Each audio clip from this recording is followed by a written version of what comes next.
Então nós vamos falar do tabernáculo, vamos falar disso aqui. Isso aqui é um corte superior do tabernáculo, onde nós temos aqui o pátio, o lugar santo e o lugar santo dos santos, com o primeiro e o segundo véu.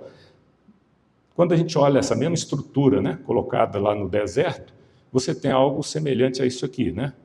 Ou seja, você tinha uma área bem definida, onde ao redor desta área você tinha os povos, as tribos, as 12 tribos de Israel. Nós vamos entender bem quem eram essas 12 tribos. A Bíblia, ela começa em qual livro? Gênesis, né? Gênesis. De Gênesis ali, ele começa a contar uma história que a gente chama de história pré-patriarcal. O que é uma história pré-patriarcal? É o que vem antes da era patriarcal, dos patriarcas. Quem eram os patriarcas? Abraão, Isaac, Jacó e todos os descendentes de Israel são o quê? Israelitas. E este povo, em determinado momento, precisou migrar para o Egito. Quando que eles precisaram migrar para o Egito? Quando houve fome na terra. Vocês lembram que um dos filhos de Jacó, José, foi vendido, né, pelos seus irmãos para os egípcios. E lá ele trabalhou na casa de Potifar, e houve um evento, um fato que ocorreu com a esposa de Potifar, onde José foi injustiçado. Ao ser injustiçado, ele foi preso. Ele foi preso e lá ele conseguiu interpretar um sonho do faraó e foi colocado como governador. Ao ser colocado como governador, ele então consegue ter uma estratégia de evitar que a fome afetasse os egípcios. E nesse momento, o povo de Israel lá, os israelitas, hebreus, migraram para o Egito. Quando eles foram para o Egito, José estava com crédito com o faraó. E era realmente uma pessoa que a palavra dele tinha poder. Com o tempo, os faraós foram se trocando e entrou um faraó que não conhecia José, não conhecia Deus e que começou a ter medo do povo hebreu. Começou a ver os israelitas crescendo em números. E ele pensou, olha, esse povo vai acabar tomando o Egito para eles. E por conta desse medo, desse receio, o que ele fez?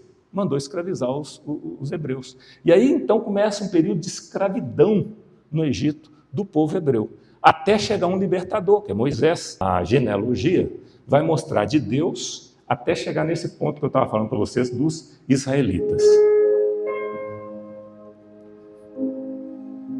Aqui, semitas, né, onde eram Sem, Éber,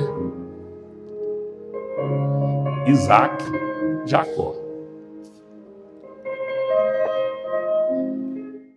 Então aqui, ó, em Gênesis 32, 28. Então disse o homem, seu nome não será mais Jacó, mas sim Israel, porque você lutou com Deus e os homens e venceu. Então, para quem não conhece, não lembra da história, Jacó teve um momento que ele teve, né, deitou para dormir, e apareceu para ele um homem, um anjo, e esse anjo teve um momento em que ele brigou com o anjo, dizendo o seguinte, eu não te largo, me dá minha bênção, eu só te largo depois que você me der minha bênção. E o anjo lutando com ele e ferindo, e ele só te larga depois que você me der uma bênção. Por conta desse episódio, ele falou assim, você não vai mais chamar Jacó, mas Israel. Por quê? Porque lutou com Deus e com os homens. Então, a partir daqui, você inicia a história dos israelitas, que tem 12 filhos, dentre os quais José. Em Gênesis 2,14, está escrito, o nome do terceiro rio é Tigre, é o que corre pelo oriente da Síria. E o quarto é Eufrates. Então você vê que em Gênesis está escrito sobre o rio Tigre e sobre o rio Eufrates. Onde está o rio Eufrates hoje em dia? Lá onde é o Iraque. Onde você tem a região do Iraque, você tem ainda o rio Eufrates. Então você percebe que a Bíblia, quando ela fala lá do Éden, ela cita um rio que hoje está na terra, que é o Eufrates, é a região ali da Mesopotâmia. Essa região foi onde começou a humanidade. Quando Adão e Eva, né, foram expulsos do paraíso, na verdade, eles foram expulsos daquele ambiente que não tinha pecado, que não tinha sofrimento, que não precisava trabalhar, não tinha o suor do seu corpo, mas na verdade a parte física, ela permaneceu, porque a terra continua lá. O rio Eufrates continua lá. E aí você vai entender, a humanidade saiu daqui. Eu vou dar um zoom agora até chegar lá no Egito, só para você ver de onde que eles saíram para onde que eles chegaram.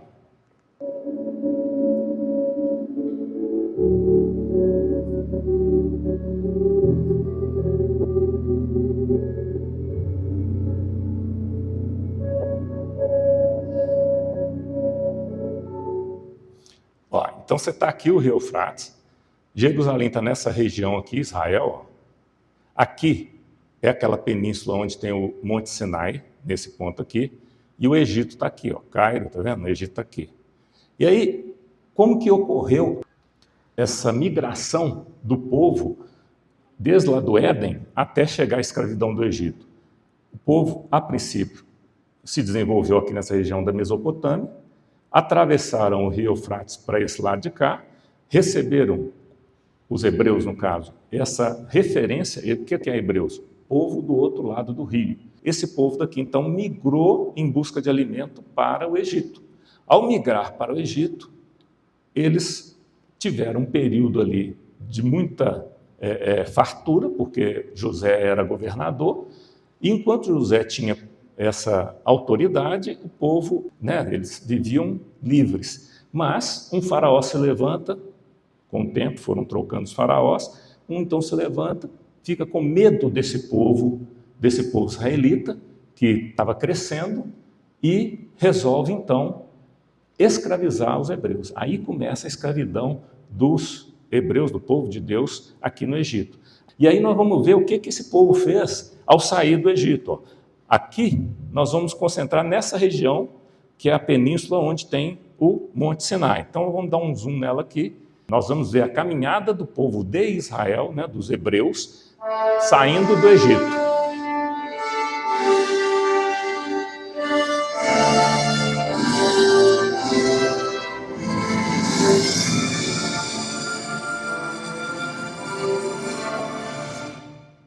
Então está aqui, o povo saiu do Egito, atravessou o Mar Vermelho, caminhou até o Monte Sinai. Só que eu quero chamar a atenção de você uma coisa.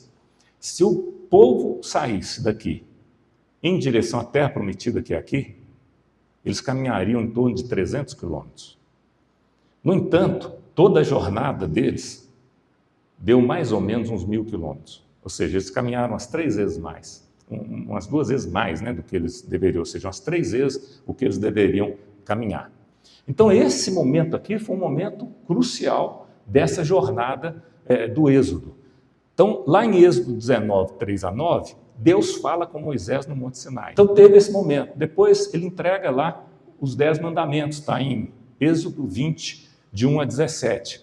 Em Êxodo 24, 7-8, Deus faz aliança com o povo de Israel. Essa é a primeira aliança de Deus. Ele passa para Moisés tudo. Fala para Moisés qual que era a regra, para que Moisés vá até o povo, fale para o povo e veja se o povo topa. O povo topando, ele volta e fala para Deus, estão de acordo. E aí fecha a aliança. Está feito, Deus, eles toparam. Aí Deus manda fazer as tábuas. Quando ele faz as tábuas e retorna, o que acontece? Como é que ele encontra o povo? Aquele mesmo povo que falou, olha, nós topamos, nós vamos fazer, porque o ser humano tem um negócio que é difícil, pastor. Às vezes, num momento emocional ou de necessidade, eles aceitam um tanto de coisa. Não, topamos sim, vamos sim, estamos jóia, estamos dentro, beleza. Aí Moisés volta lá para fechar o acordo. Na cabeça deles, devia estar assim, deve demorar aí umas 4 horas, ele volta e a gente segue para a terra prometida. Só que Moisés demorou. Moisés não voltou no prazo que eles estavam esperando. E por conta disso, o que aconteceu? Eles começaram, então, a exigir que tivesse um Deus para eles. Cadê esse Deus que sumiu? Cadê esse Moisés que sumiu? E nós estamos aqui. Não é fácil. Você sabe quantas pessoas tinham lá? Olha aqui. 600 mil homens, a Bíblia diz. Homens. Não era contado velhos, nem mulheres, nem crianças. Claro que velho também é homem, mas quando fala homens, eles tiram os velhos, as crianças e as mulheres. Então você pode pensar numa comunidade aí de 2 milhões de pessoas. Você imagina 2 milhões de pessoas andando no deserto e tendo que comer, tendo que fazer suas necessidades, tendo que se organizar. toda ela numa região mais limitada. Então eu imagino o desafio que foi aquele povo lá esperando, sem uma resposta, e aí então eles se levantam e falam, nós queremos um Deus, e aí eles fazem um Deus para eles, um ídolo, né? Um bezerro de ouro. E quando Moisés volta aqui, ele vê o povo adorando, cantando para aquele ídolo. O que Moisés faz? Pega aquelas tábuas, que era aliança com Deus, e quebra. Você está falando de um povo que viu Deus abrir o mar vermelho. Você está falando de um povo que viu Deus fazer 10 pragas, cada uma mais impressionante que outra. Você está falando de um povo que viveu os milagres, o poder de Deus. Esse povo que viu, esse mesmo povo pediu um ídolo. Então você vê assim, a natureza humana, como que ela é muito difícil, ela é muito complicada. Ela consegue sair de um ambiente desse, tipo, nossa, Deus é Deus, para uma coisa de repente de falar assim, não acredito mais. Né? Quem é esse Deus? Não acredito mais, faz para a gente um ídolo aí. E começa a adorar aquilo, começa a ter lascívia, começa a se prostituir, enfim. Eles começam a se inclinar para a carne.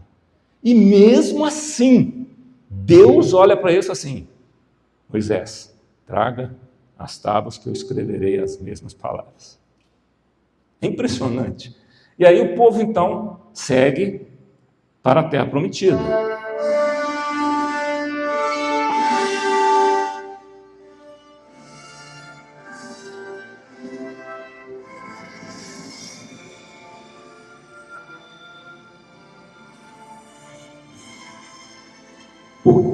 Por que eu parei ali? Já chegou na terra prometida? Não, agora se você observar, o povo foi até aqui, depois o povo volta aqui. Isso é porque eles estavam querendo fazer ginástica? Estavam querendo caminhar um pouquinho mais? Vocês lembram qual é esse episódio? Por que parou aqui? O povo parou ali, naquele episódio dos espias. Lembra? Eles param, e aí Moisés fala assim, olha, vai lá espiar a terra, como é que está? Porque essa é uma época, gente, que vocês têm que lembrar o seguinte, as conquistas eram na base da luta. Eram terras sendo conquistadas na base de espada, de faca, de sangue. Josué e Caleb foram os dois que foram, espiaram, voltaram. Na verdade, não foram só dois, foram 12, né? Foram 12, mas só Josué e Caleb que voltaram e falaram assim, vamos seguir. Porque os outros chegaram e falaram assim, esquece. Lá tem uns caras grandão demais. Sabe o que acontece nesse momento? O povo se rebela. Esse mesmo povo que viu Deus fazer os milagres. Esse mesmo povo que viu Deus jogar por terra o poderio do Egito. Esse mesmo povo falou assim, olha, era melhor ter morrido lá no Egito. Vem trazer a gente aqui para sofrer e morrer aqui nesse deserto? Era melhor ter ficado no Egito. E o povo começa então a murmurar, dizendo o seguinte, poxa, olha o que você fez com a gente, Moisés. Trazer a gente até aqui, esse sofrimento todo que nós tivemos, para, de repente, não poder seguir. Por quê? Porque não dá para a gente enfrentar esse povo. Quer dizer, eu te pergunto, e aquele Deus que fez tudo aquilo? No primeiro momento que vê uma dificuldade, esquece de Deus? Deus só existe na hora que as coisas estão tudo dando certinho? Quer dizer, no momento que vem uma dificuldade, que vem um desafio, esquece Deus. Era melhor ter ficado no Egito. Esse comportamento teve um preço muito alto. Deus falou assim, porque vocês reclamaram, nenhum de vocês vai pisar na terra prometida. Consegue imaginar o que é isso?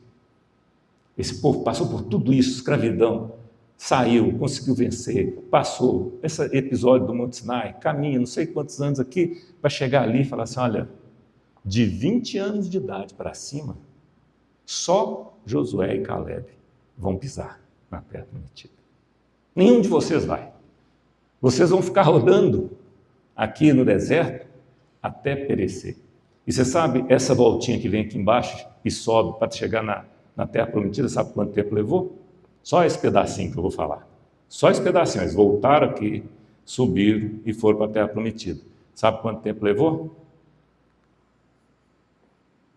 40 anos. Deus falou assim, olha, vocês vão ficar rodando no deserto por 40 anos. E nenhum de vocês, de 20 anos para cima, vai pisar na Terra Prometida. Eu não sei você, eu me emociono. Sabe por quê, pastor? É muito sofrimento, é muita luta. É muita luta em busca de um ideal. E aí uma atitude o quê? Falta de fé. Uma atitude carnal. Joga tudo por água abaixo. Nenhum de vocês vai entrar. De 20 anos para cima, nenhum de vocês vai entrar. Só Josué e Caleb. Porque só Josué e Caleb conseguiram falar vamos. Agora, eu te pergunto, é fácil ser Josué e Caleb, pastor? É fácil ser aquele que tem a voz diferente? É fácil ser aquele que todo mundo olha e fala assim, você é louco, rapaz. Como é que você vai encarar essa turma? E você lá, ser o diferente, fala assim, mas é aqui, tem que ser aqui. Você é doido. Olha aqui, ó, você tem aqui 2 milhões de pessoas praticamente contra. Vocês dois acham que vão conseguir? É fácil? Não, não é fácil não. É muito difícil. Mas nem sempre você está errado. Josué e Caleb estavam certos e só eles tiveram o prazer e o privilégio de pisar na terra prometida. E aí o povo anda por 40 anos.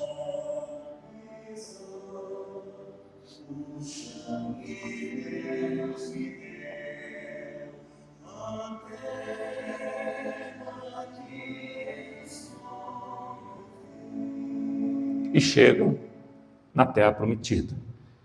Como eu disse, o passado, na verdade, não é passado, é presente, porque ele é profético. Ele já profetizava o que iria acontecer. O passado profetiza o futuro. Ora, visto que a lei tem sombra dos bens vindouros, não a imagem real das coisas. Hebreus 10, versículo 1. A lei tem sombra dos bens vindouros. Ela mostra, ela reflete, ela dá uma sinalização do que tem por vir. Um dos maiores exemplos, o sacrifício do cordeiro, que foi feito lá na 10ª praga, como eu disse, eles tinham que matar um cordeiro, pegar o sangue, passar nos umbrais da porta, para que o anjo da morte não matasse o primogênito. Então isso aqui simboliza o quê? Um sacrifício para livrar o primogênito da morte. Hoje, nós temos o quê? Eu poderia colocar ali uma cruz com Cristo crucificado, mas eu preferi colocar a imagem da ceia, porque a ceia nada mais é que a lembrança, né? É um ritual onde fala assim, em memória de mim, né? Tomai, comei, fazei isso todas as vezes que eu fizerdes, em memória de mim. Por quê? Porque Jesus foi o cordeiro que se sacrificou sem ter nenhum pecado. Nenhum pecado. Ele se sacrificou para que você pudesse viver, para que você não fosse condenado à morte eterna. A vida eterna só vem através de Jesus, não tem outro caminho. Por que eu não gosto de colocar a cruz? Porque a cruz é a imagem da derrota. A cruz com aquele Cristo sangrando, ali, por mais que você possa ter um sentimento bom, na verdade ali está a imagem da derrota. Jesus foi humilhado, Jesus foi maltratado e Jesus foi crucificado até a morte. Então ali é a derrota. A vitória não está na cruz. Onde que está a vitória? Na ressurreição. Ele não parou na cruz, ele ressuscitou ao 3º dia. E a ressurreição, sim, essa é que nos dá um símbolo de vitória. E essa ressurreição, por conta dela, você hoje pode viver. Você pode hoje alcançar a vida eterna. Êxodo 24, 1 e 2. Disse também Deus a Moisés: sobe ao Senhor, tu e Arão e Nadab e Abiú e 70 dos anciãos de Israel, e adorai de longe. Só Moisés se chegará ao Senhor, e os outros não se chegarão, nem o povo subirá. Ou seja, o povo está no pátio.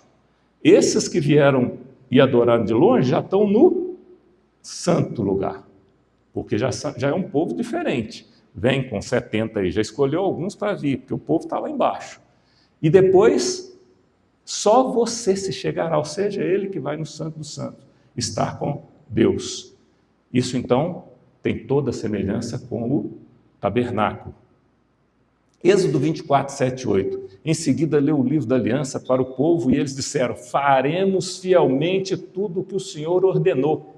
Depois Moisés aspergiu sangue sobre o povo, dizendo: este é o sangue da aliança do Senhor, que o Senhor fez com vocês, de acordo com todas as palavras. Então você veja, ele levou, mostrou ao povo e o povo concordou. O povo aceitou a aliança. Em Êxodo 34, 10, faço com você uma aliança, disse o Senhor. Diante de todo o seu povo farei maravilhas jamais realizadas na presença de nenhum outro povo do mundo.